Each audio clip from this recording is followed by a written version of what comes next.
Good morning. I'm a little behind on some book tags, and I have a bunch of reviews coming out this week, so I figured I'd kind of do one at least. I've been waiting on a few of them for Sir Chunk, especially there's a different one. This is the heavy metal book tag, but there's a similar one also about music, and as you'll learn from this one, my knowledge of music is limited. And so I would rather, the other one's a lot more specific to music. This is mostly books with some music questions. So this is one I figured I could do myself. So this is, again, it's the heavy metal book tag, and I got this from Cliff Stark Gems, and it's only 6 prompts, and most of them have like 2 or 3 parts, but fairly straightforward. And I tried to pick like a variety of books that maybe aren't the ones that I've talked about in other book tags. I mean, at some point, my favorite books are my favorite books, but trying to shake it up a little bit. So hopefully, it'll be something maybe new. So the first one is vocals that will liquefy your brain. So that's the prompt. And what that means is a book where you loved the narrative voice. And so I went with Gone Girl. Amy, I mean, I know we get both narrative voices, but Amy is just so compelling. I love her. Like, I'm not saying her behavior is morally right, but I also kind of get where she's coming from. You know, everybody in this book is awful, and I'm not pretending that like I say she's my hero, and I don't mean that like, oh yeah, she does good things, but it's so unique to have a character like Amy that's female, and I was so drawn into this character, and like her rationale is like very understandable, and you're just kind of like, yeah, I could be like easily swayed to this kind of behavior, and you're like, oh no, this is bad behavior.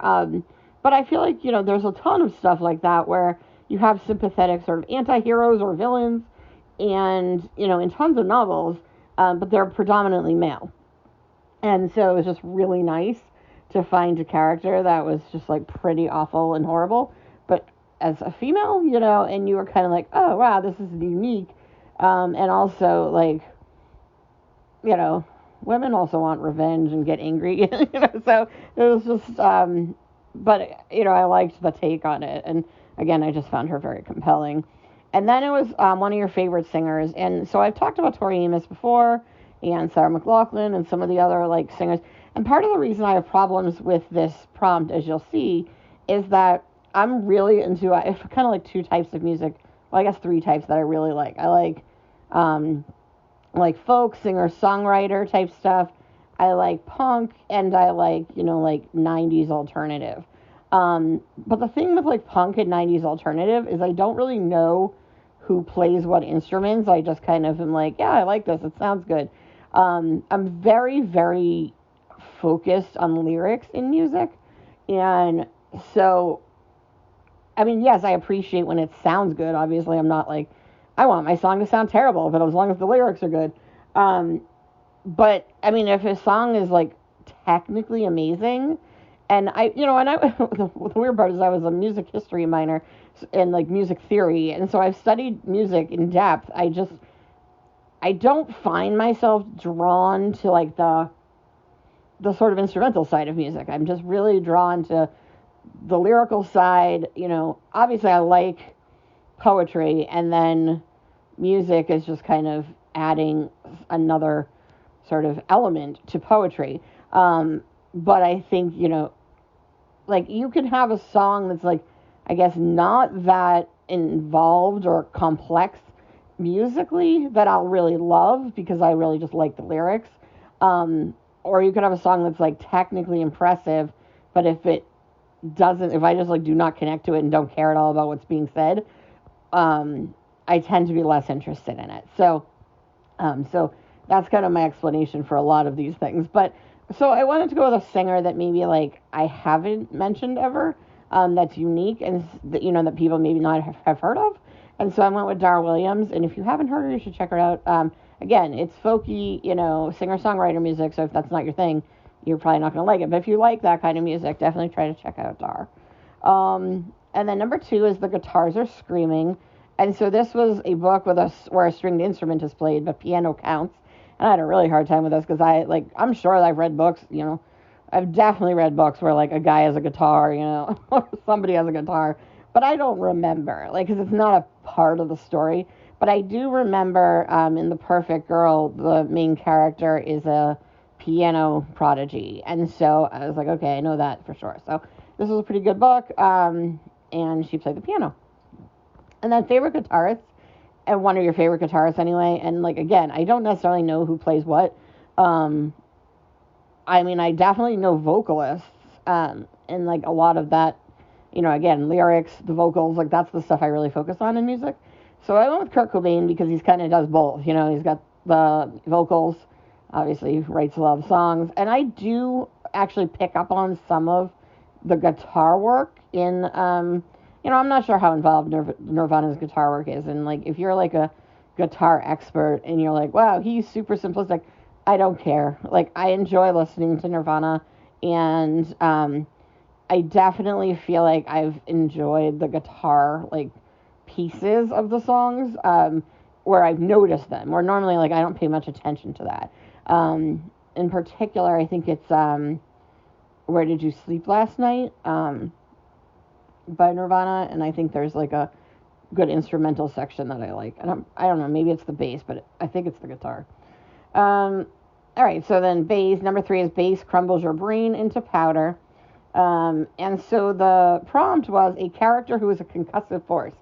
So I'm going with Daisy Buchanan from The Great Gatsby, for literally being a concussive force. I mean, if you're Myrtle, but also just a kind of a force of nature that is just destroys everything in her wake. I mean, that's literally what Nick says about that. The Buchanans just destroy everything and leave all this destruction in their wake and don't care.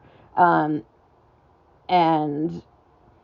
if you don't like The Great Gatsby, or you haven't read The Great Gatsby, go back and reread it from not a I have to read this for school perspective, because it's beautifully written, but also the characters are awful. And so if you're oh, I thought they were all horrible people, they are horrible people, except for possibly Gatsby.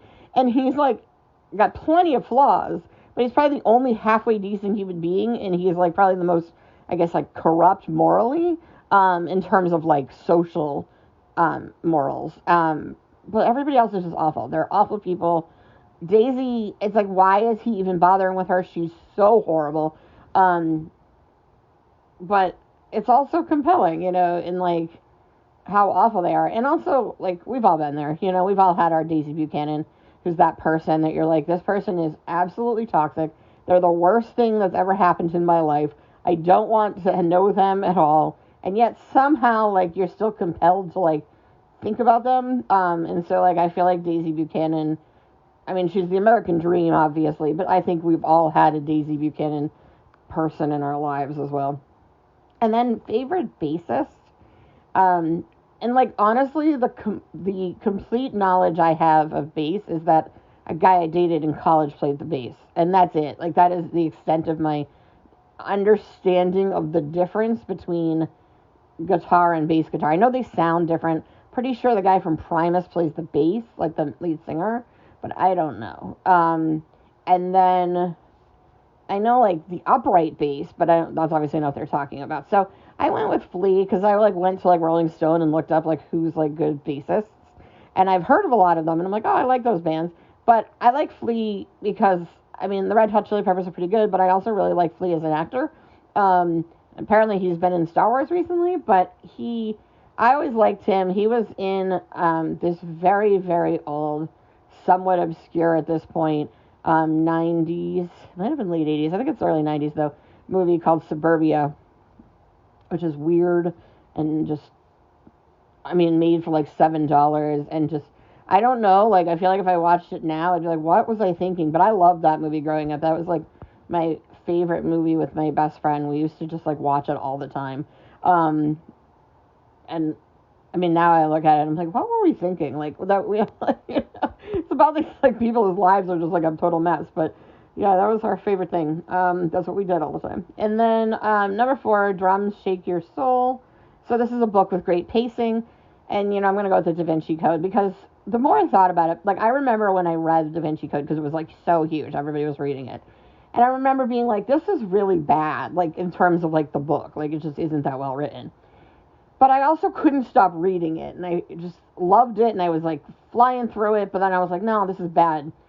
But then I went and read Angels and Demons and read Last Symbol, and I couldn't put those down either. And then the last couple were, like, not so much, but I didn't like them very much. But the first 3 in this series were just so good. And as much as they are cheesy and they're not that well written necessarily, and I think the research is solid. I mean, I'm sure there's researchers out there who would be like, well, technically, but, as far as just being a compelling mystery, something that is paced really well, I just don't think you can do better than Dan Brown if you just want, like, super quick entertainment. I mean, his chapters are all, like, 3 pages long, so you constantly feel like you're moving and making progress in the book. It's written very, very simply, and it's just constantly moving, and things are constantly happening. And so, I mean, I was just recently saying to someone, like, I would, like, kill for, like, a good Dan Brown book again, because they're just, and, like, you've read a lot of, like, literary fiction or a lot of heavy, like, meaningful, thoughtful books that, like, emotionally impact you. Sometimes you just want something that's just super fun and fast-paced. And, like, I don't know anyone who's, like, beat Dan Brown as far as just being fun and fast-paced. And, hey, if you know anyone else, if there's somebody you can think of that you're like, oh, every book, you can read in a couple hours, you fly through them, they're super fun, let me know, because, like, maybe I will read them. But, a lot of times people are like, oh, yeah, try, like, Stephen King. But Stephen King is not fast-paced. Like, he's so slow. And, so it's just something that's, like, just fast and fun and easy and, like, it doesn't require too much thinking. It's not going to have, like, an emotional impact, but at least is, like, enough of a story. I mean, that's the other thing about Dan Brown's is, like, they move quickly, but there's, like, an actual, like, story there that's intriguing. It's not just, like, fast-paced and, like, nothing's happening. I mean, the good stuff is happening, too. So yeah, it's good pacing. And then favorite drummer, I went with Animal from the Muppets because I don't know anybody who plays which instruments. I mean, I think Ringo plays the drums in the Beatles. Like, that's literally the extent of it. I think the guy from Def Leppard plays the drums with only one arm, which is really cool, and I like Def Leppard, but again, I couldn't tell you his name, and so the only drummer I could name without, like, being helped would be Animal, so that's what I'm going with. Number 5 is Leather, Spikes, and Chains, and this is your favorite literary theme, and I don't know, like, there's a lot of literary themes, and, I like certain, like, styles, and I could get into, like, the very nuanced things, but I kind of went with, like, just loneliness and, like, sadness. Now, I don't want to say it's, like, my favorite, I mean, but I really do find myself drawn to, like, kind of darker fiction, a lot of stuff that deals with depression, suicide, sexual assault or trauma, and, just kind of getting through that. And so I love books.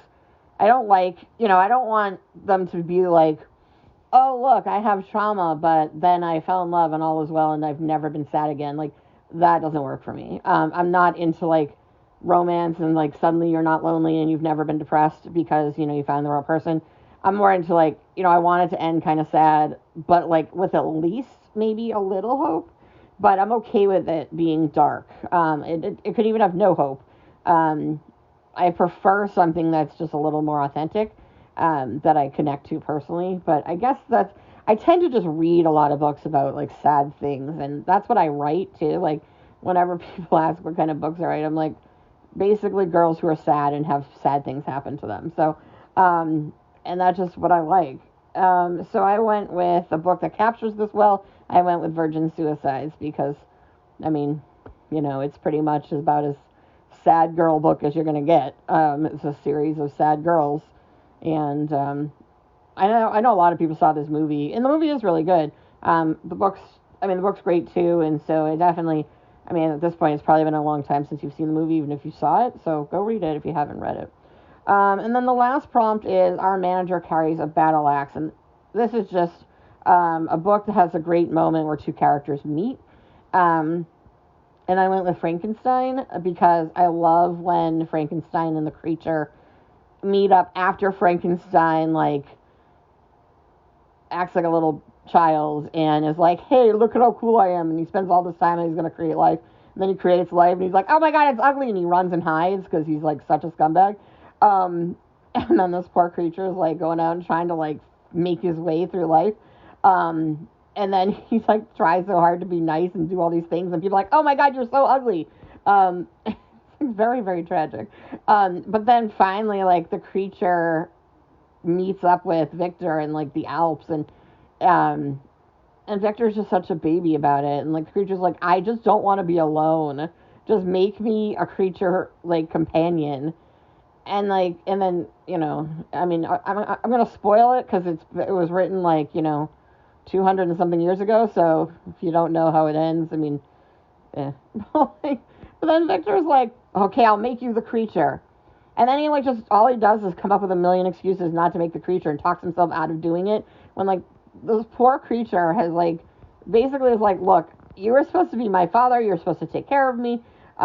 He gives this whole like beautiful speech about how I was supposed to be your Adam and you've made me your Lucifer, and it's amazing. And then Victor's just like, oh no, but what if I make him a lady creature and they go and kill people together, even though he's like clearly not a murderer at that point. And so, yeah, I mean, Victor, I mean, that phrase like hoisted by your own petard, like Victor should just have like a tattoo of that, or just like take stock in t-shirts that say that, because that guy is like the biggest tool. But anyway, I love when they meet up, and you really get that like sympathetic. And again, this is what you don't get in any of the movies. There have been no, the one that's got like Robert De Niro, which is called Mary Shelley's Frankenstein, is probably the closest. And even that, he's still kind of portrayed as like, the focus is still on Victor, but really, I mean, this is the story. I know it's called Frankenstein, and everyone thinks Frankenstein is the monster or the creature, but I mean, this is really, the story is about the creature and, pride and arrogance and, taking responsibility for our actions. And anyway, I could go on for like hours about Frankenstein, but I'm not going to. But I love that moment when they meet. So that's that tag, and I'm working on a few things, and I know Sir Chong's working on a few things. So we'll probably have some stuff coming up, and like I said, I have a few reviews already to go out this week for some books I had read a while ago that are releasing this week. So yeah, I'll be around posting some stuff soon. All right, bye.